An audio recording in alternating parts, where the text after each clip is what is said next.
نحمدہ ونصلی ونسلم علی رسولہ الکریم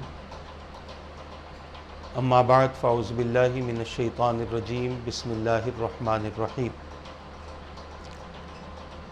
النبی اولی بالمؤمنین من انفسہم وازواجہ امہاتہم آمنت باللہ صدق اللہ العظیم وصدق رسولہ النبی الامین المختار الکریم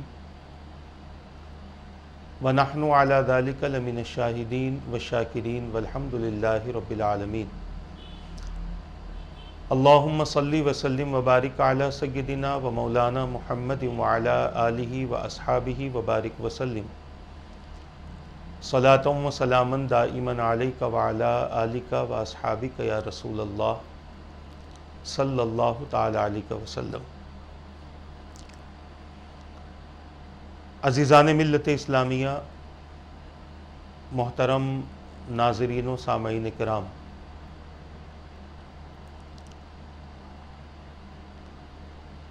قرآن کریم کی جس آیت مبارکہ کے حصے کو تلاوت کرنے کا میں نے شرف حاصل کیا،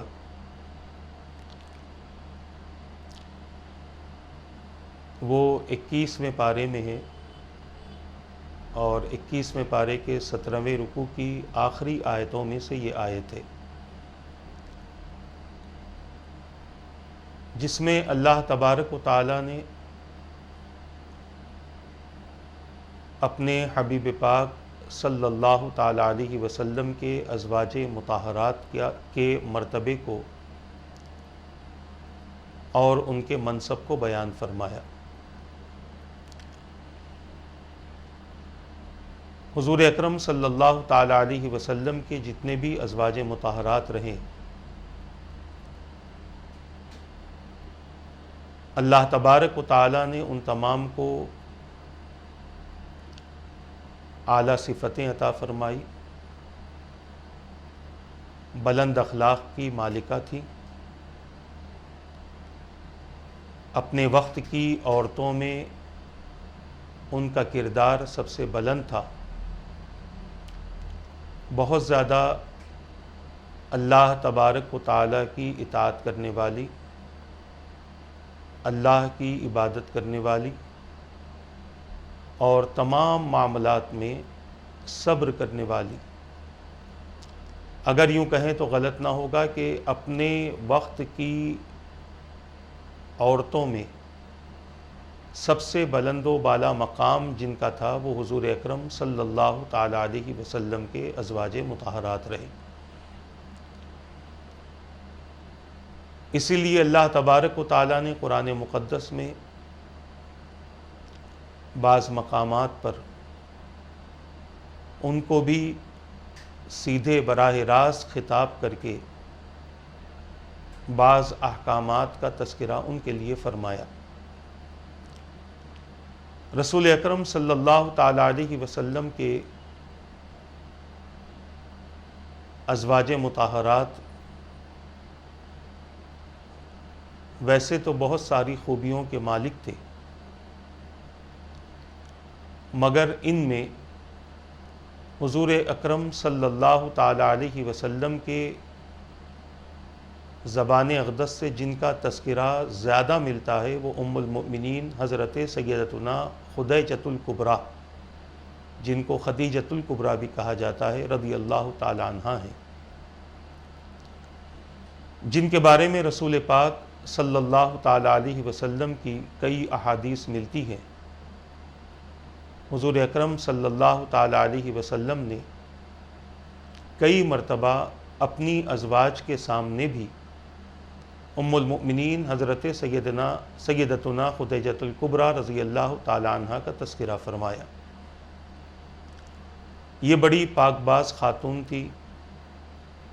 بہت زیادہ حضور اکرم صلی اللہ تعالی علیہ وسلم کی اطاعت کرنے والی، اللہ تبارک و تعالی کی راہ میں اپنی دولت کو قربان کرنے والی، جن کے متعلق مورخین بیان فرماتے ہیں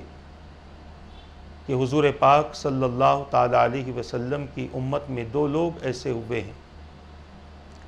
جنہوں نے اللہ تبارک و تعالیٰ کے دین کی خاطر اپنی ساری دولت کو قربان کیا، ان میں ایک ام المؤمنین سیدتنا خدیجۃ الکبریٰ رضی اللہ تعالی عنہ ہیں، اور دوسرے حضرت سیدنا ابو بکر صدیق رضی اللہ تعالی عنہ ہیں۔ انشاءاللہ آپ حضرات کے سامنے ان کے متعلق، اس پاک ہستی کے متعلق چند باتیں کی جائیں گی۔ اس کی وجہ یہ ہے کہ اعلان نبوت کے 10ویں سال مورخین کی تحقیق کے مطابق 10 رمضان المبارک کو آپ کا وصال ہوا ہے۔ ان سے 3 یا 5 دن پہلے حضرت ابو طالب کا انتقال ہوا، اور اسی کے بعد میں ام المؤمنین کا وصال ہوا۔ اسی لیے اس سال کو عام الحزن کہا گیا، یعنی غم کا سال اللہ کے رسول صلی اللہ تعالی علیہ وسلم نے اس کا اعلان فرمایا۔ ام المؤمنین سیدتنا خدیجۃ الکبریٰ رضی اللہ تعالی عنہ کی زندگی بڑی عجیب رہی۔ آپ نے ایمان لانے سے پہلے جو زندگی آپ کی تھی، جو خوشحال آپ تھے، جو تجارت آپ کی تھی، اور حضور اکرم صلی اللہ تعالی علیہ وسلم کے عقد نکاح میں آنے سے پہلے جس شان و شوکت کے ساتھ آپ اپنی زندگی گزارا کرتی تھی، حضور اکرم صلی اللہ تعالی علیہ وسلم کے عقد میں آنے کے بعد آپ نے اپنی زندگی کو مکمل طور پر تبدیل کر لیا تھا۔ اب ان کی زندگی کا ایک ہی مقصد تھا کہ میرے شوہر نامدار میرے جس عمل سے راضی ہوں، جس بات سے راضی ہوں، بس وہی اپنی زندگی میں کرنا ہے، اس کے علاوہ کچھ اور نہیں کرنا۔ جب آپ سنیں گے ام المؤمنین خدیجۃ الکبریٰ رضی اللہ تعالی عنہ کی حیات طیبہ کے حوالے سے کہ اللہ تبارک و تعالی نے کیا شان و شوکت آپ کو عطا کی تھی، آپ کی تجارت کی کیفیت کیا تھی، آپ لوگوں کے اندر کس طرح سے وقار کے ساتھ میں آپ زندگی گزارتی تھیں، الحمدللہ حضور کے عقد میں آنے کے بعد ان تمام چیزوں میں اور اضافہ ہوا۔ مگر جہاں تک دولت کی بات ہے، ساری اپنی زندگی کی دولت، ساری اپنی کمائی، سارا اپنا پیسہ حضور اکرم صلی اللہ تعالی علیہ وسلم کے حوالے کر دیا، اور پھر حضور اکرم صلی اللہ تعالی علیہ وسلم کی عادت مبارکہ تھی کہ میرے آقا صلی اللہ تعالی علیہ وسلم اعلان نبوت سے پہلے بھی آپ غریبوں سے ہمدردی کرتے تھے، مسکینوں کی مدد فرماتے تھے، یتیموں کی دلجوئی فرماتے تھے۔ غرض کہ رسول اکرم صلی اللہ تعالی علیہ وسلم بہت زیادہ اللہ کے بندوں کی مدد فرماتے، اور عالم یہ ہوا کہ جتنا ام المؤمنین نے دیا تھا وہ سارا کا سارا اللہ کے رسول صلی اللہ تعالی علیہ وسلم نے اللہ تبارک و تعالیٰ کے ان بندوں میں تقسیم فرما دیا جو حاجت مند تھے، جو ضرورت مند تھے۔ سب سے پہلے تو یہ بات ذہن میں رکھ لیں کہ حضور اکرم صلی اللہ تعالی علیہ وسلم کے کسی بھی زوجہ کے متعلق غلط فہمی اپنے اندر پیدا کرنا، یہ اپنے ایمان کی تباہی اور بربادی کرنے کا سبب بنتا ہے۔ کچھ افراد ممکن ہے ایسے بھی ہوں جو امہات المومنین میں سے کسی کو اپنے اپنے طور پر ان کے متعلق غلط فہمی پیدا کیے ہوئے ہیں، غلط نظریات ان کے ہیں، غلط سوچ اور غلط فکریں ان کی ہیں۔ تو یہ بات ذہن میں رکھ لیں کہ قرآن نے جتنے بھی ازواج رسول اللہ صلی اللہ علیہ وسلم ہیں ان کو ایمان والوں کی ماں فرما دیا ہے۔ النبی اولا بالمؤمنین من انفسہم وازواجہ امہاتہم، کہ نبی، جس کا معنی اور مفہوم یہ ہے، نبی مومنوں کی جانوں سے بھی زیادہ ان کے قریب ہیں، اور آپ کی ازواج، آپ کی بیویاں ان کی مائیں ہیں۔ کن کی؟ ایمان والوں کی مائیں ہیں۔ ایمان والے کون ہوتے ہیں یہ سب کو پتہ ہے، ایمان والوں کی شان کیا ہوتی ہے یہ سب کو پتہ ہے۔ ایمان والا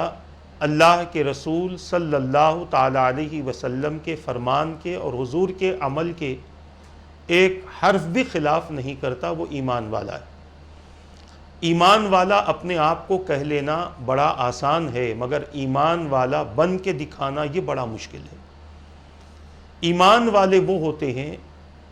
کہ جو اللہ کے رسول صلی اللہ تعالی علیہ وسلم سے اپنی جان سے زیادہ محبت کرتے ہیں۔ دنیاوی تمام اشیاء کی محبتیں بھی ان کے دلوں میں ہوتی ہیں، مگر جب رسول اعظم صلی اللہ تعالی علیہ وسلم کی محبت کی بات آتی ہے تو وہ پھر اپنی تمام محبتوں کو حضور کی محبت پر قربان کر دیتے ہیں۔ یہ ایمان والوں کی شان اور یہ ایمان والوں کی کیفیت ہے۔ اب جو لوگ ایمان والے ہیں وہ حضور اکرم صلی اللہ تعالی علیہ وسلم کے خلاف نہیں جا سکتے، اور جو ایمان والے ہیں وہ حضور اکرم صلی اللہ تعالی علیہ وسلم کے احکام کی مخالفت کبھی نہیں کر سکتے۔ جن چیزوں کو رسول اکرم صلی اللہ تعالی علیہ وسلم نے پسند فرمایا انہیں پسند کیا جائے، اور جنہیں حضور اعظم صلی اللہ تعالی علیہ وسلم نے ناپسند فرمایا انہیں ناپسند کیا جائے۔ ایمان کے متعلق حضور اکرم صلی اللہ تعالی علیہ وسلم نے ایک موقع پر یوں بھی ارشاد فرما دیا کہ وہ شخص کامل مومن نہیں ہو سکتا جو مجھے تمام چیزوں سے زیادہ محبوب نہ کر لے، اور وہ شخص کامل مومن نہیں ہو سکتا جو میرے گھر والوں کو اپنے گھر والوں سے زیادہ محبوب نہ رکھے۔ وہ شخص کامل مومن نہیں ہو سکتا جو میری آل کو اپنی آل سے زیادہ محبوب نہ رکھے، اور وہ شخص کامل مومن نہیں ہو سکتا جو میری ذات کو اپنی ذات سے زیادہ محبوب نہ رکھے۔ یہ حدیث پاک کا معنی اور مفہوم میں نے آپ کے سامنے عرض کیا۔ کامل مومن ہونے کی نشانی یہ ہے کہ بندہ اللہ کے رسول صلی اللہ تعالی علیہ وسلم سے بھی محبت کرے، حضور کے گھر والوں سے عقیدت رکھے، حضور کی آل اولاد سے سچی محبت کرے، اور حضور کی ذات سے سچی محبت کرے۔ یہ ایمان کی علامت ہے۔ تو اللہ تبارک و تعالیٰ نے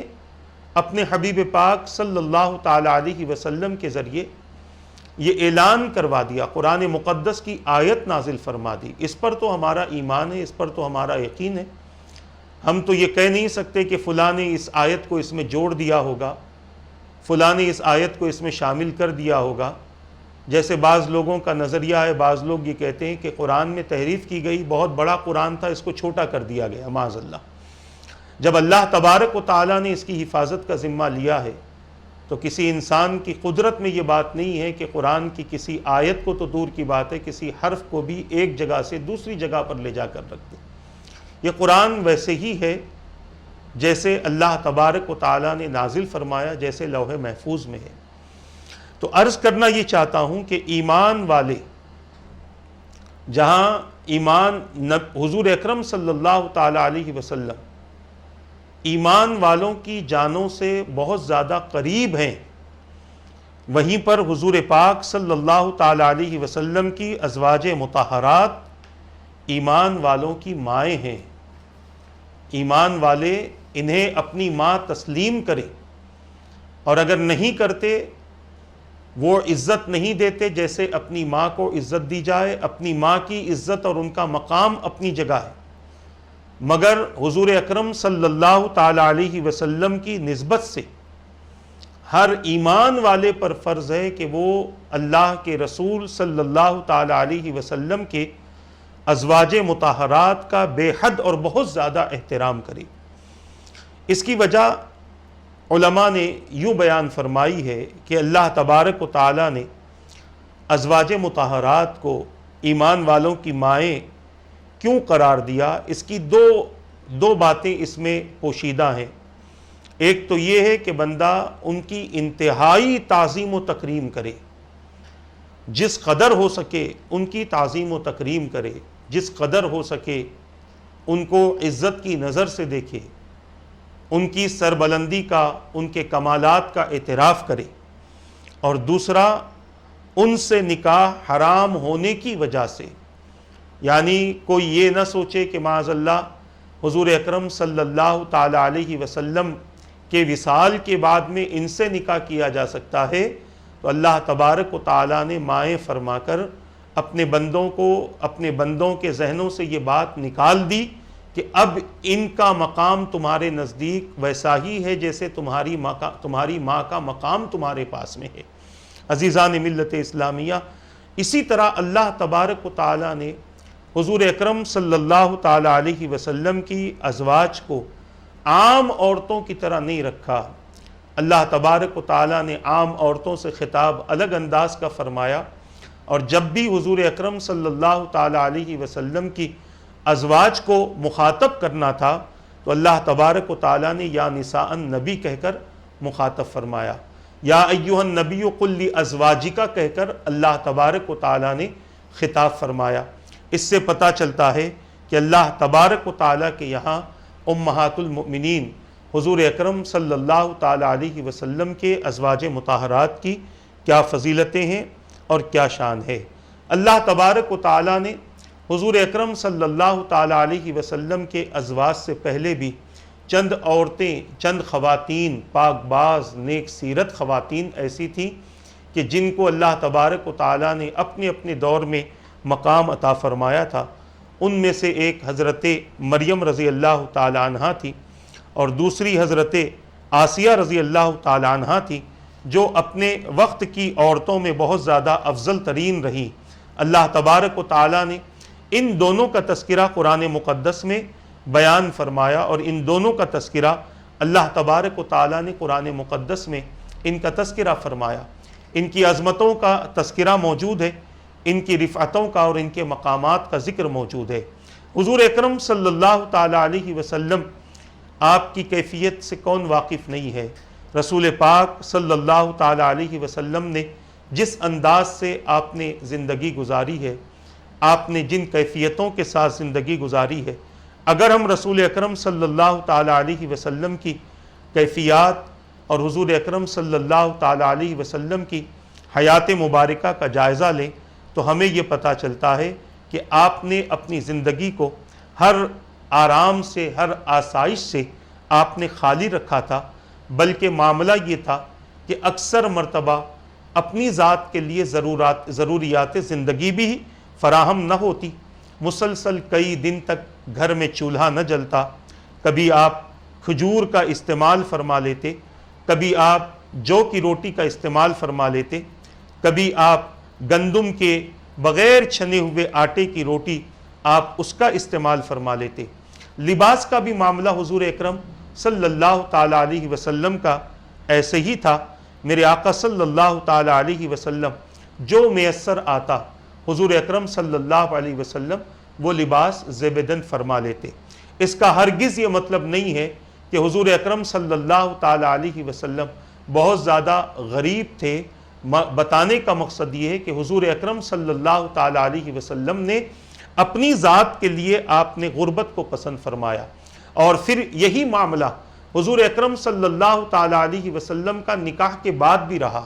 ایسا نہیں کہ نکاح سے پہلے کچھ اور معاملات تھے، نکاح کے بعد چونکہ سب سے زیادہ مالدار ام المؤمنین حضرت سیدتنا خدیجۃ الکبریٰ رضی اللہ تعالیٰ عنہ سے نکاح کے بعد معاملات میں تبدیلی آئی ہوگی، کیونکہ دولت کی فراوانی ہو گئی، بہت زیادہ دولت آ گئی تھی۔ اس کے باوجود رسول اکرم صلی اللہ تعالیٰ علیہ وسلم نے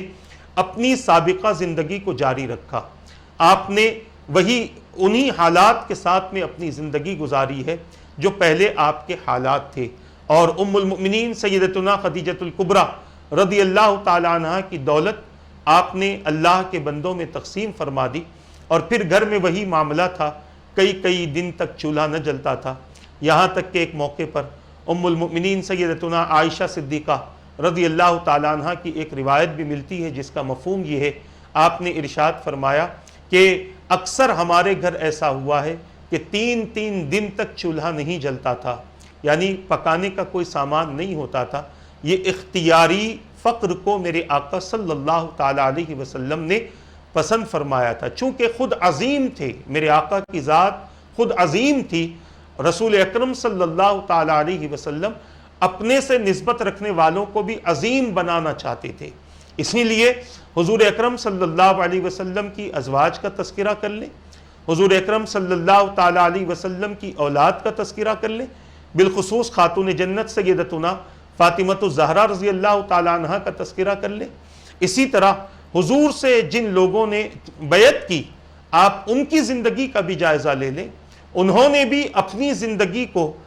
زندگی کی تمام تر خواہشات کو قربان کر دیا اور حضور اکرم صلی اللہ تعالی علیہ وسلم کے اعمال کی روشنی میں، حضور کی سنت کی روشنی میں اپنی زندگی گزارنے لگے. یہ صحابہ کرام علیہم الرضوان کی کیفیت رہی اور یہی کیفیت امہات المومنین کی رہی. امہات المومنین بھی گھر میں کبھی کھانا نہ ہوتا تو شکوہ شکایت نہ کرتی، بلکہ رسول اکرم صلی اللہ تعالی علیہ وسلم کو دیکھ کر خوش ہو جاتی اور اپنی زندگی گزارتی. بھلے ہی کتنے ہی دن فقر و فاقہ کیوں نہ ہو، کتنی ہی مصیبتیں کیوں نہ آئے، کتنی ہی تکلیفیں کیوں نہ آئے. اور اگر حضور اکرم صلی اللہ تعالی علیہ وسلم کے فرمان کی روشنی میں دیکھیں تو ہم یہ کہہ سکتے ہیں کہ ابتدائے اسلام سے لے کر حضور اکرم صلی اللہ تعالی علیہ وسلم کے اعلان نبوت کے 10 سال تک، اور اگر یوں کہیں کہ حضور اکرم صلی اللہ تعالی علیہ وسلم کے نکاح سے لے کر عقد مبارک سے لے کر اعلان نبوت کے 10ویں سال تک ام المؤمنین حضرت سیدتنا خدیجۃ الکبریٰ رضی اللہ تعالی عنہا نے جو فقر و فاقہ، جو صبر، جو شکر اور جس انداز سے حضور اکرم صلی اللہ تعالی علیہ وسلم کے ساتھ زندگی گزاری ہے، اس کا کچھ حصہ باقی امہات المؤمنین کو ملتا ہے. مگر اکثر آپ نے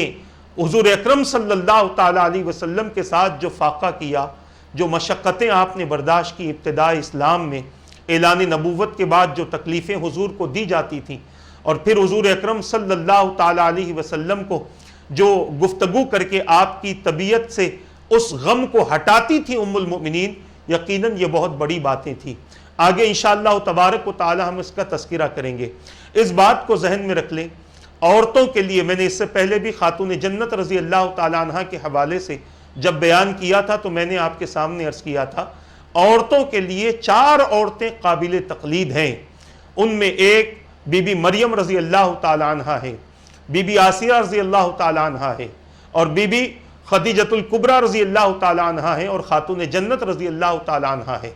یہ وہ مقدس اور پاک باز عورتیں ہیں کہ اگر عورتیں ان کی زندگی کو دیکھ لیں تو ان کے اندر اللہ تبارک و تعالیٰ کی رضا اور خوشنودی کا جذبہ بھی پیدا ہوگا، اللہ تبارک و تعالیٰ کے دین پر استقامت کے ساتھ رہنے کا جذبہ بھی پیدا ہوگا، اور پھر شوہر کی خدمت کس طریقے سے کرنی ہے، اپنے شوہر کو کس طرح سے راضی کرنا ہے، اس کے دینے پر کس طرح سے خوش ہونا ہے، اس کے نہ دینے پر کس طرح سے صبر کرنا ہے، یہ تمام چیزیں ام المؤمنین حضرت سیدتنا خدیجۃ الکبریٰ رضی اللہ تعالی عنہ کی زندگی سے ملتی ہے. پھر خاتون جنت رضی اللہ تعالی عنہ کی زندگی ہے. ان کی زندگی میں بیٹی کے لیے ایک طریقہ ہے، بیوی کے لیے ایک طریقہ ہے، ماں کے لیے ایک طریقہ ہے کہ کس طریقے سے اولاد کی تربیت کی جائے. تو میں عرض کرنا چاہتا ہوں ام المؤمنین سیدتنا خدیجۃ الکبریٰ رضی اللہ تعالی عنہ کے حوالے سے کہ حضور اکرم صلی اللہ تعالی علیہ وسلم نے انہیں جیسے رکھا وہ ویسے ہی رہتی تھیں. کبھی آپ نے کسی قسم کی فرمائش نہیں کی، کبھی آپ نے کسی طرح کی شکایت نہیں کی، کبھی آپ نے کوئی غیر ضروری مطالبات حضور اکرم صلی اللہ تعالی علیہ وسلم سے نہ کیے، بلکہ رسول اکرم صلی اللہ تعالی علیہ وسلم نے جس حال میں آپ کو رکھا آپ اسی حال میں راضی رہی. آپ دیکھیں ازواج مطہرات جن کو مسلمانوں کی مائیں کہا جاتا ہے، انہوں نے اپنی پوری زندگی میں لذتوں کو ٹھکرا دیا، فقر و فاقہ، غربت،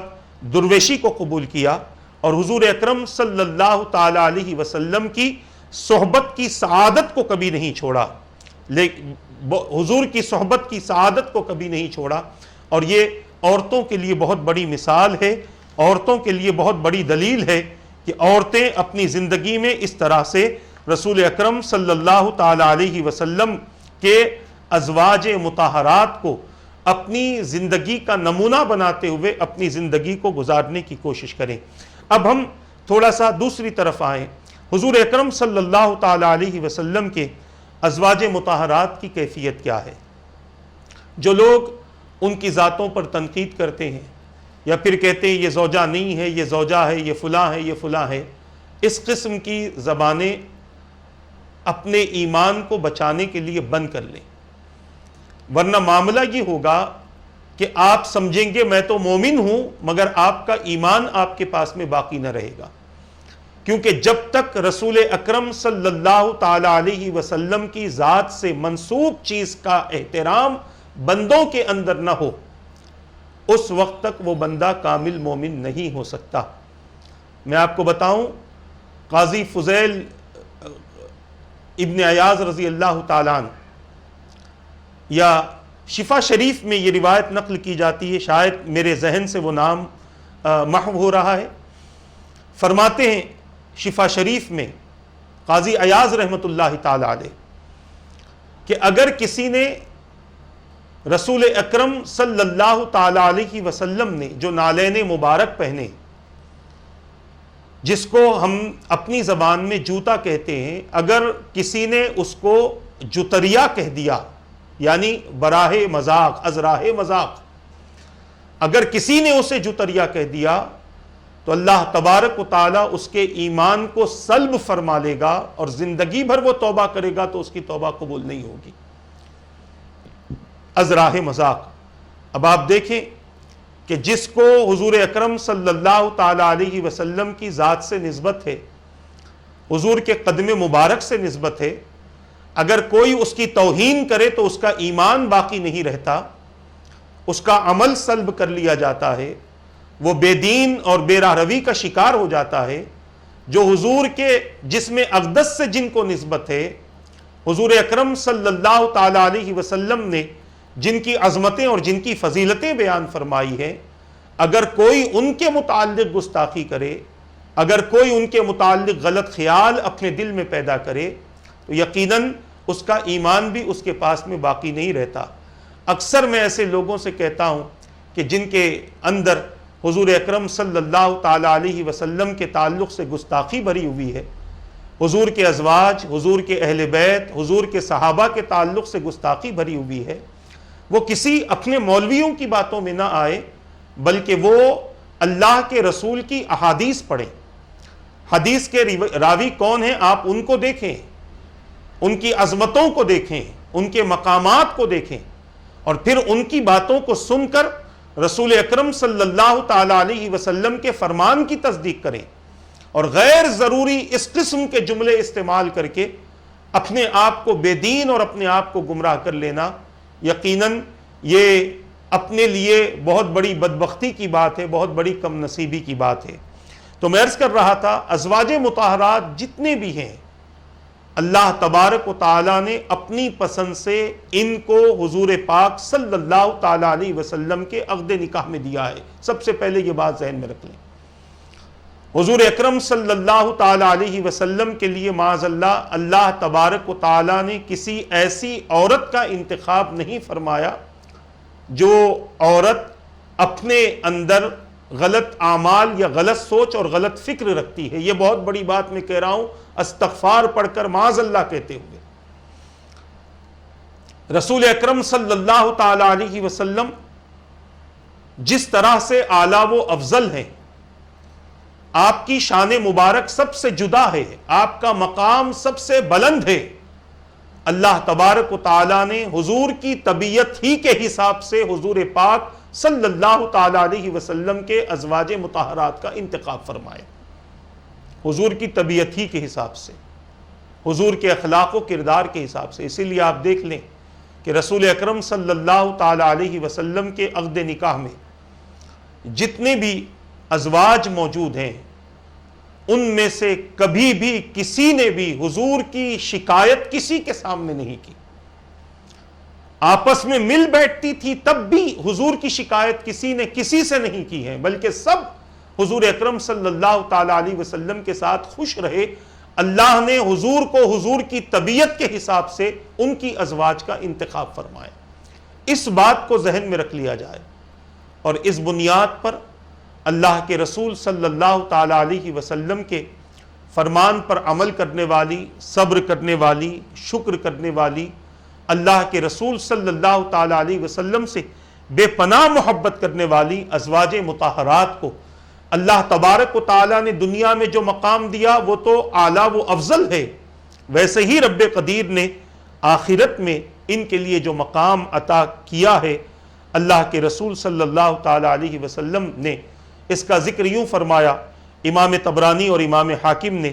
اپنی اپنی کتابوں میں اس حدیث پاک کو نقل فرمایا ہے۔ حضرت عبداللہ ابن اوفا رضی اللہ تعالیٰ عنہ بیان کرتے ہیں کہ حضور اکرم صلی اللہ تعالی علیہ وسلم نے ارشاد فرمایا، میں نے اپنے رب سے دعا کی ہے کہ میں اپنی امت میں سے جس سے نکاح کروں اور میری امت میں سے مجھ سے جو شادی کرے وہ میرے ساتھ جنت میں ہو۔ اللہ تبارک و تعالیٰ نے اس دعا کو قبول فرما لیا۔ کیا مقام ملا اللہ تبارک و تعالیٰ کی طرف سے حضور اکرم صلی اللہ تعالی علیہ وسلم کے ازواج مطہرات کو۔ حضرت ابن عباس رضی اللہ تعالیٰ عنہما بیان کرتے ہیں کہ حضور اکرم صلی اللہ تعالی علیہ وسلم نے ارشاد فرمایا، میں نے اللہ تبارک و تعالیٰ سے دعا کی ہے کہ میں اہل جنت کے سوا کسی سے نکاح نہ کروں اور اہل جنت ہی سے میری شادی ہو، اہل جنت ہی میں میری شادی ہو۔ یہ حضور اکرم صلی اللہ تعالی علیہ وسلم کا فرمان مبارک ہے۔ اب آئیں ہم اس شخصیت کا تذکرہ کریں جن کو ہم ام المؤمنین حضرت سیدتنا خدیجۃ الکبریٰ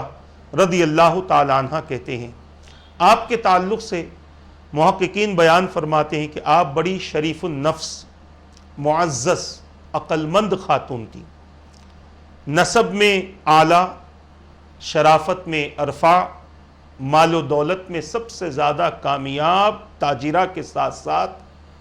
بہترین اخلاق کی مالکہ تھی۔ عفت و پاک دامنی کے باعث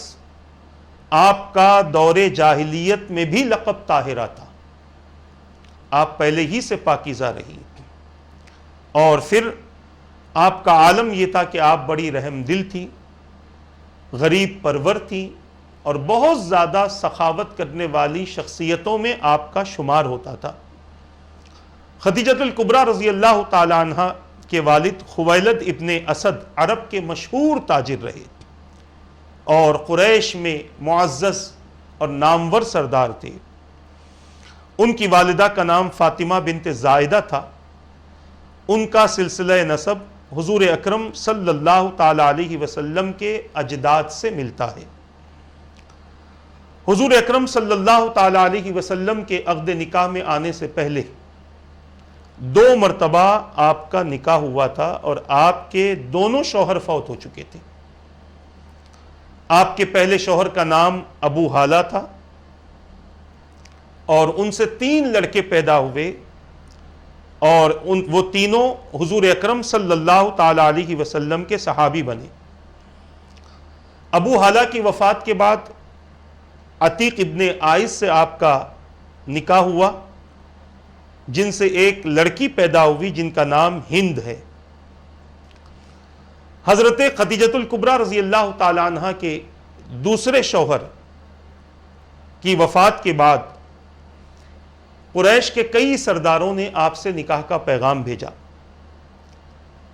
مگر آپ نے تنہا زندگی گزارنے کو ترجیح دی، اور اسی طرح سے آپ اپنی زندگی گزار رہے تھے۔ اسی اثناء میں آپ کے والد ماجد بھی فوت ہو گئے، آپ کے والد بھی فوت ہو گئے، اور ان کا جو کاروبار تھا، چونکہ آپ ان کی اکیلی بیٹی تھی، کوئی بھائی وغیرہ شاید نہ تھے، جس کی بنیاد پر آپ نے اس کاروبار کو سنبھالا، اپنے ملازموں کو سامان دے کر تجارت کے لیے کبھی ملک شام، کبھی بصرہ، مختلف جہاں پر بازار لگتا تھا ان بازاروں میں آپ بھیجتی تھی، اور ان میں دوسرے لوگوں کو بھی نفع کے حساب سے آپ سامان دیتی تھی، اپنا نفع بتا دیتی کہ میرا یہ نفع، اس نفع کے حساب سے سامان دیا کرتی تھی۔ حضور اکرم صلی اللہ تعالی علیہ وسلم بھی اس دور میں، چونکہ بھی آپ نے اعلان نبوت بھی نہیں کیا تھا، اس دور میں آپ بھی، رسول اکرم صلی اللہ تعالی علیہ وسلم بھی تجارت فرمایا کرتے تھے، اور آپ کے کاروبار کی جو نوعیت اور جو کیفیت تھی اس کے متعلق لوگوں میں آپ ایماندار، دیانت دار، انصاف پسند کے نام سے مشہور ہو گئے تھے۔ قریش کا بچہ بچہ آپ کی ذات کی تعریف کرتا اور آپ کی صداقت کو قبول کرتا۔ حضور اکرم صلی اللہ تعالی علیہ وسلم کی عمر پاک جب 25 سال کو پہنچی اور آپ کی تجارت، آپ کی امانت، آپ کی صداقت کا چرچا پورے مکے میں تھا، تو ظاہر سی بات ہے کہ یہ خبر خدیجۃ الکبریٰ رضی اللہ تعالی عنہ کے کانوں میں بھی پڑی ہے۔ لہٰذا آپ کو ضرورت تھی اس وقت، کیونکہ جو لوگ آپ سے مال لے جاتے تھے، مال لے جانے کے بعد چونکہ آپ عورت تھیں، لہٰذا آ کر کہتے تھے کہ مال میں نفع نہیں ہوا، نقصان ہو گیا، لہٰذا آپ کا بہت زیادہ نقصان کرتے تھے۔ ام المومنین کو ضرورت تھی ایک ایسی ذات کی جو صداقت کے ساتھ، امانت کے ساتھ، دیانتداری کے ساتھ ان کے کاروبار کو آگے بڑھائے۔ انہوں نے حضور اکرم صلی اللہ تعالی علیہ وسلم کو طلب کیا اور پھر رسول اکرم صلی اللہ تعالی علیہ وسلم کے ساتھ اس حوالے سے گفتگو کی کہ آپ میرا مال تجارت لے کر ملک شام جائیں، جو معاوضہ میں دوسروں کو دیتی ہوں اس سے آپ کو دگنا دوں گی، یعنی جو نفع دوسروں کو دیتی ہوں اس سے آپ کو دگنا دوں گی۔ میرے آقا نے ان کی درخواست کو قبول فرما لیا اور تجارت کا سامان لے کر ملک شام روانہ ہوئے۔ اس سفر میں خدیجۃ الکبریٰ رضی اللہ تعالی عنہا نے اپنے ایک غلام جس کا نام میسرہ تھا اس کو آپ کے ساتھ میں روانہ کر دیا اور کہا کہ دیکھو ان کی خدمت بھی کرنا اور دیکھنا کہ یہ کس طریقے سے کاروبار کر رہے ہیں، کس طریقے سے یہ معاملات کرتے ہیں۔ جب آپ ملک شام کے شہر بصرہ کے بازار پہنچے تو وہاں نستورہ نامی ایک راہب تھا، اس کی خانقاہ تھی، اس کے قریب میں ٹھہرے۔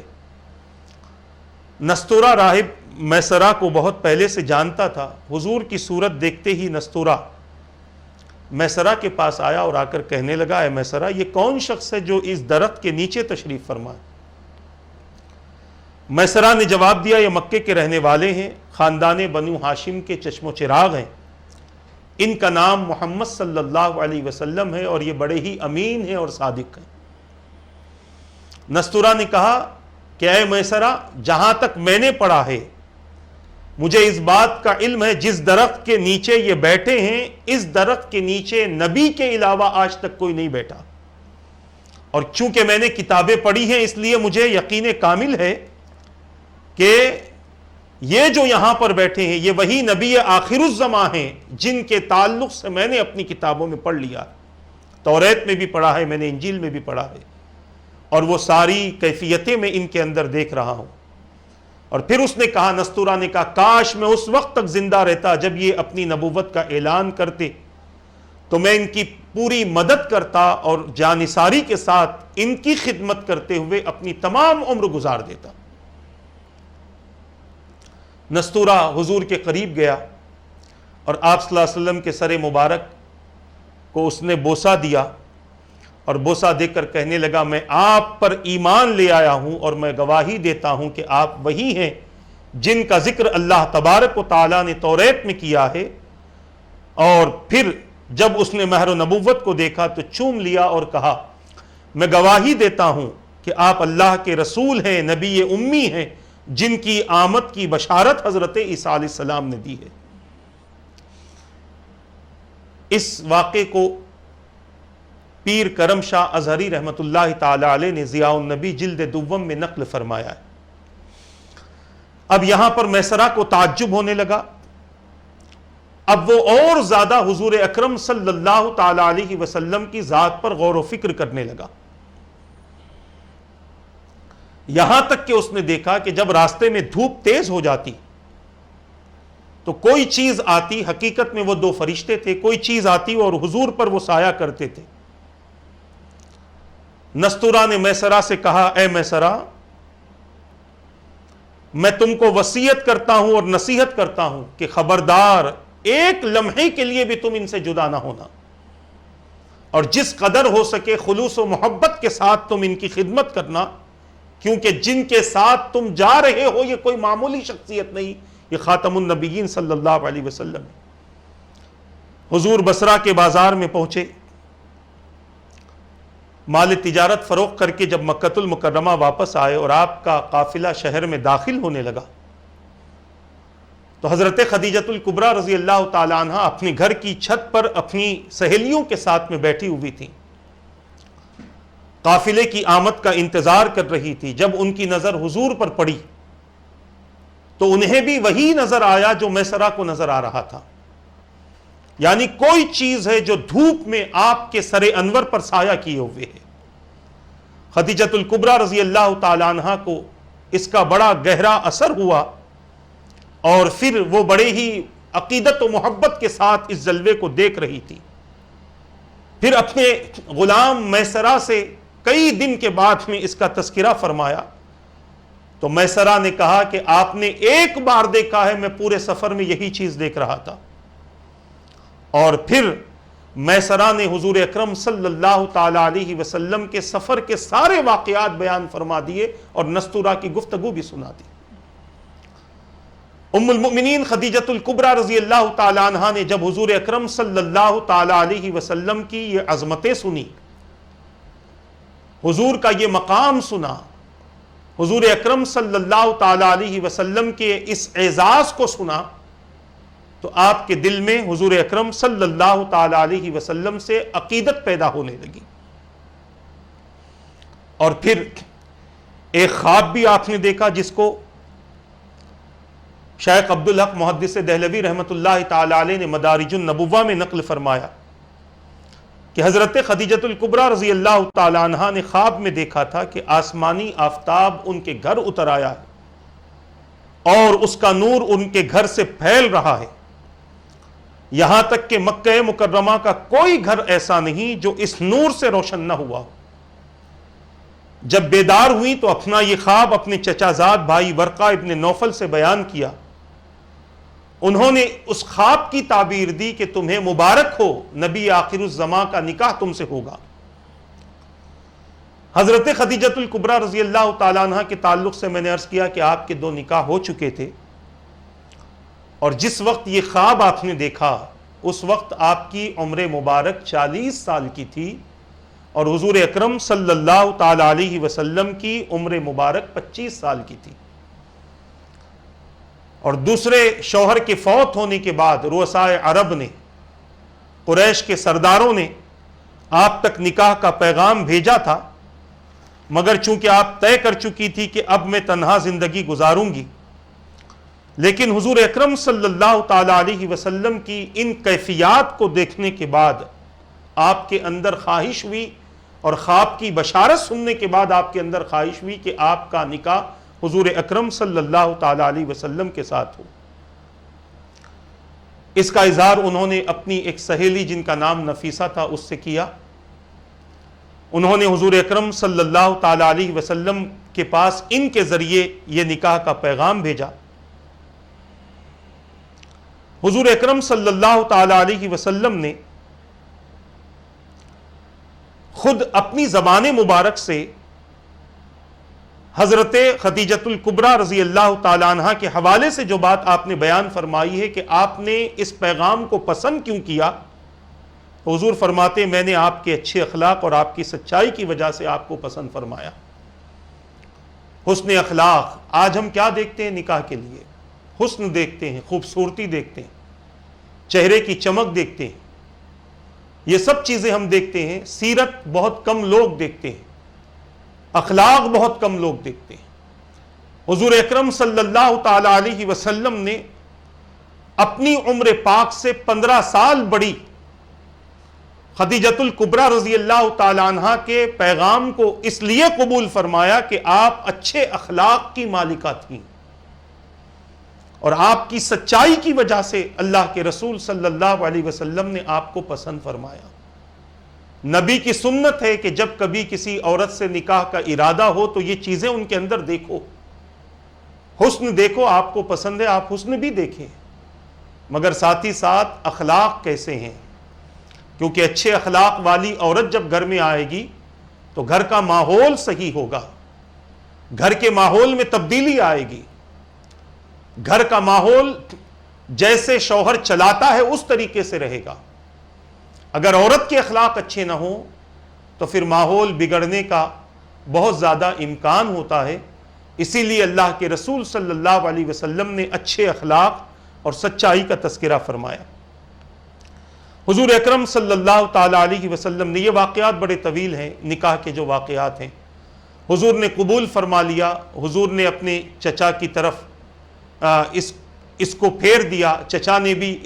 اس رشتے کو قبول فرما لیا۔ اس کے بعد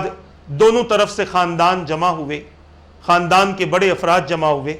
اور پھر حضور اکرم صلی اللہ تعالیٰ علیہ وسلم کا نکاح پڑھا گیا، خطبہ نکاح۔ یہ بڑی لمبے واقعات ہیں، بڑے طویل واقعات ہیں۔ عرض کرنا یہ ہے کہ رسول اکرم صلی اللہ تعالیٰ علیہ وسلم کے عقد نکاح میں آنے کے بعد ام المؤمنین حضرت سیدتنا خدیجۃ الکبریٰ رضی اللہ تعالیٰ عنہ کی کیفیت اکثر تبدیل ہو گئی، اچانک تبدیل ہو گئی۔ رسول اکرم صلی اللہ تعالیٰ علیہ وسلم بڑی محبت کے ساتھ، بڑے ہی اچھے اخلاق کے ساتھ، اپنی اہلیہ کے ساتھ آپ نے زندگی گزاری،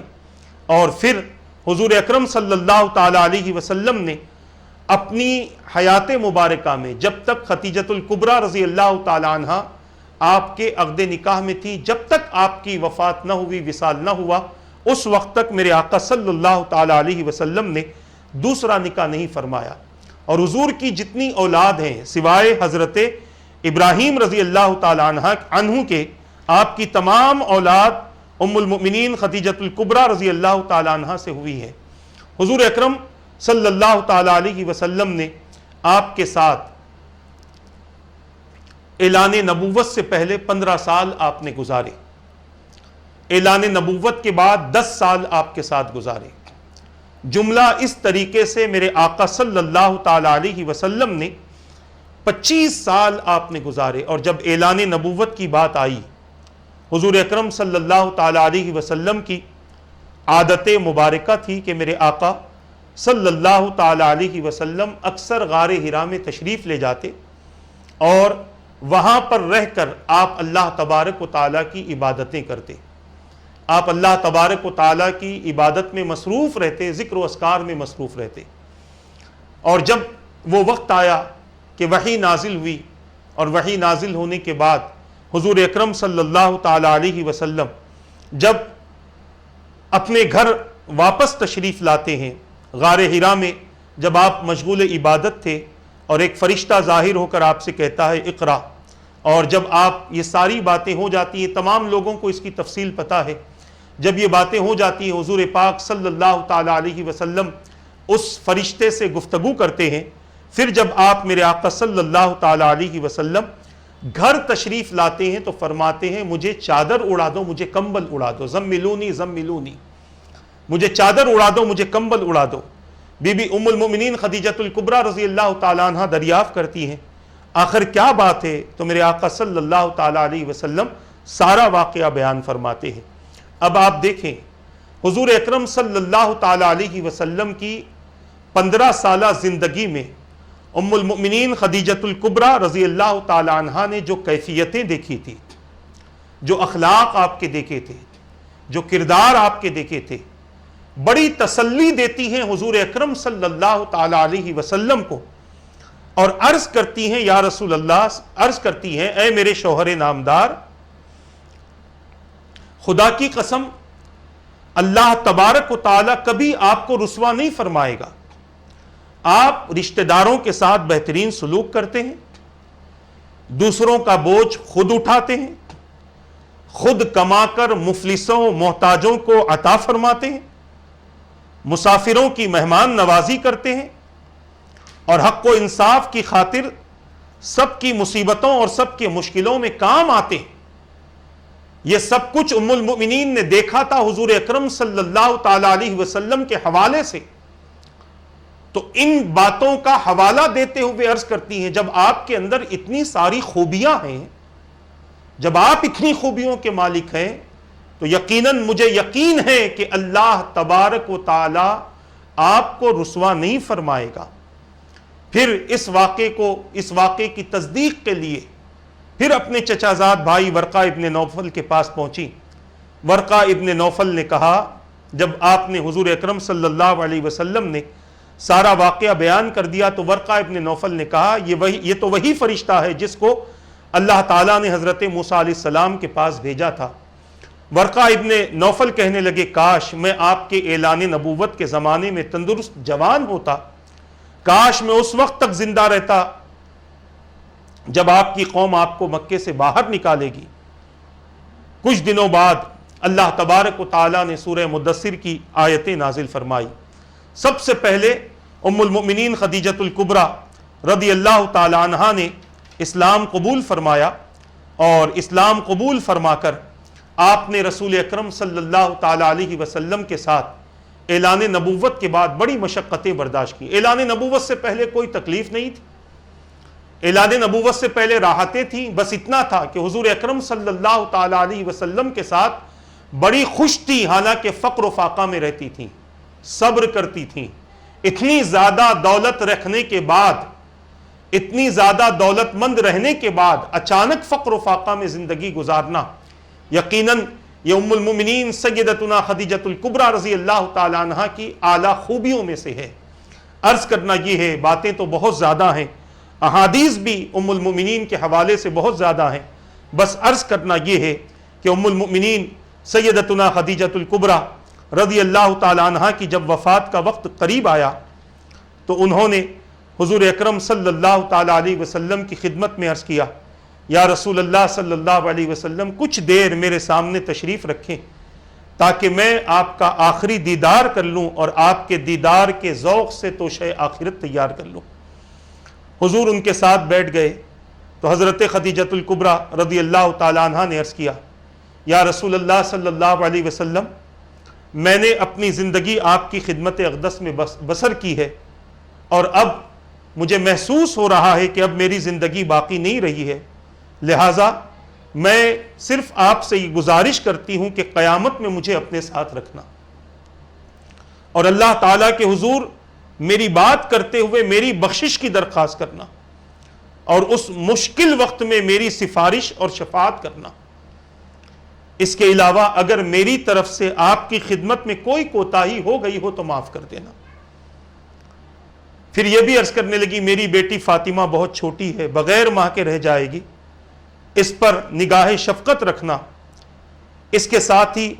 حضرت خدیجۃ الکبریٰ رضی اللہ تعالی عنہا نے عرض کیا، یا رسول اللہ میں آپ سے ایک بڑی بات کہنا چاہتی ہوں مگر آپ کے سامنے عرض کرنے کی ہمت نہیں رکھتی، میں وہ بات فاطمہ کو بتا دوں گی، وہ آپ کی خدمت میں پیش کر دے گی۔ حضور اکرم صلی اللہ تعالی علیہ وسلم کو اس بات کا بڑا غم ہوا، بڑا صدمہ ہوا کہ رفیق حیات، بہت زیادہ حضور سے محبت کرنے والی، بہت زیادہ حضور کی اطاعت و فرما برداری کرنے والی، اب حضور پاک صلی اللہ تعالی علیہ وسلم سے جدا ہونے والی ہے۔ سیدہ فاطمہ رضی اللہ تعالی عنہ اندر آ کر اپنی والدہ کے سامنے بیٹھ گئی۔ حضرت خدیجۃ الکبریٰ رضی اللہ تعالی عنہ نے انہیں فرمایا، بیٹی اپنے والد گرامی کی خدمت میں عرض کرو، میری ماں کی خواہش ہے کہ آپ اپنی چادر مبارک جو نزول وحی کے وقت میں زیب تن کیے ہوئے تھے میرے کفن کے لیے عطا فرما دیں تاکہ اللہ تبارک و تعالی اس کی برکت سے مجھ پر رحم فرمائے۔ سیدہ فاطمہ رضی اللہ تعالی عنہ حضور کی خدمت میں حاضر ہوئی اور اپنی والدہ کا پیغام حضور کی خدمت میں عرض کیا۔ حضور نے بی بی فاطمۃ الزہرا رضی اللہ تعالی عنہ کو اپنی چادر مبارک عطا فرما دی اور فرمایا، بیٹی یہ چادر اپنی ماں کو دکھا دو تاکہ وہ خوش ہو جائیں۔ ایک روایت یہ بھی ملتی ہے کہ اللہ تبارک و تعالی نے ام المؤمنین کے لیے جنت سے کفن بھیجا تھا۔ اس کو روضۃ الشہداء میں اس روایت کو نقل کیا گیا ہے۔ روایتوں میں آتا ہے کہ جب حضرت خدیجۃ الکبریٰ رضی اللہ تعالی عنہ کی وفات کا وقت حضور ان کے حجرے میں تشریف لائے تو حضرت خدیجۃ الکبریٰ رضی اللہ تعالی عنہ نے آپ کی خدمت میں شدت مرض کی شکایت کی۔ حضور کی چشمان مبارک میں آنسو آ گئے، آپ اشکبار ہو گئے، اور حضور اکرم صلی اللہ علیہ وسلم نے ان کے لیے دعائے خیر فرمایا اور فرمایا، اے خدیجہ جنت آپ کی زیارت کی مشتاق ہے۔ خدیجۃ الکبریٰ رضی اللہ تعالیٰ عنہ نے عرض کیا یا رسول اللہ مجھے موت کی فکر نہیں، میں تو آپ کی صحبت سے مفارقت کی وجہ سے روتی اور حسرت زدہ ہوں۔ اس سے پہلے حضور اکرم صلی اللہ تعالیٰ علیہ وسلم کے چچا کا وصال ہوا جو بڑے مشفق تھے، حضرت ابو طالب، 3 دن یا 5 دن پہلے، اور پھر اس کے بعد حضرت خدیجۃ الکبریٰ رضی اللہ تعالیٰ عنہ کا وصال مبارک ہوا۔ حضور اکرم صلی اللہ تعالیٰ علیہ وسلم پر یہ صدمہ بڑا گراں گزرا، اور میرے آقا صلی اللہ علیہ وسلم نے اس سال کا نام عام الحزن رکھ دیا۔ میرے آقا صلی اللہ تعالیٰ علیہ وسلم خود قبرستان گئے، خود قبر مبارک میں اترے، اور اپنے دست مبارک سے ام المؤمنین سیدتنا خدیجۃ الکبریٰ رضی اللہ تعالیٰ عنہ کو جنت المعلا میں سپرد خاک فرمایا۔ عزیزان ملت اسلامیہ، حضور اکرم صلی اللہ تعالیٰ علیہ وسلم نے جو فضیلتیں آپ کی بیان فرمائی وہ تو حقیقی ہیں، مگر صرف ایک بات میں آپ کے سامنے عرض کروں، اللہ کے نزدیک آپ کا کیا مقام تھا۔ حضرت ابو ہریرہ رضی اللہ تعالیٰ عنہ فرماتے ہیں کہ ایک روز حضرت جبرائیل امین حضور کی خدمت میں حاضر ہوئے اور یوں عرض کرنے لگے یا رسول اللہ صلی اللہ علیہ وسلم، یہ خدیجہ ہیں جو ایک برتن لے کر ابھی حاضر ہونا چاہتی ہیں، اس برتن میں سالن ہے، جب وہ حاضر خدمت ہوں تو ان کو ان کے رب کی طرف سے اور میری طرف سے سلام پہنچانا، اور انہیں یہ خوشخبری سنا دینا کہ اللہ تعالیٰ نے موتیوں سے بنا ہوا ایک محل جنت میں ان کو عطا فرمایا، جس میں نہ کسی قسم کا شور شرابہ ہوگا، نہ کسی قسم کی کوئی پریشانی ہوگی۔ حضور اکرم صلی اللہ تعالیٰ علیہ وسلم اپنی ازواج مبارکہ، اپنی ازواج مطہرات میں سب سے زیادہ ام المومنین خدیجۃ الکبریٰ رضی اللہ تعالیٰ عنہ کے وصال کے بعد سے لے کر اپنے وصال تک محبت بھی خدیجۃ الکبریٰ رضی اللہ تعالیٰ عنہ سے کی ہے، اور بہت زیادہ تعریف بھی انہی کی فرمائی۔ اسی لیے ام المومنین سیدتنا عائشہ صدیقہ رضی اللہ تعالیٰ عنہ فرماتی ہیں کہ میں نے نبی کی ازواج پاک میں سے کسی پر اتنا رشک نہیں کیا جتنا خدیجۃ الکبریٰ رضی اللہ تعالیٰ عنہ پر رشک کیا ہے۔ عزیزان ملت اسلامیہ، بتانے کا مقصد یہ ہے کہ خدیجۃ الکبریٰ رضی اللہ تعالیٰ عنہ بہت زیادہ روزہ رکھنے والی، بہت زیادہ تہجد گزار، اور بہت زیادہ حضور اکرم صلی اللہ تعالیٰ علیہ وسلم کی غم گسار، اور جب لوگ تکلیف دیتے تھے خدیجۃ الکبریٰ رضی اللہ تعالیٰ عنہ ایسے الفاظ حضور کے سامنے استعمال فرماتی تھیں کہ اس سے حضور پاک صلی اللہ تعالیٰ علیہ وسلم کو تسلی ملتی تھی، حضور کو دعوت و تبلیغ کے کام میں اور بہت زیادہ مدد ملا کرتی تھی۔ یقیناً اللہ تبارک و تعالیٰ نے آپ کو بہت بڑا مقام عطا فرمایا ہے۔ تمام امت کی خواتین کے لیے ام المؤمنین خدیجۃ الکبریٰ رضی اللہ تعالیٰ عنہ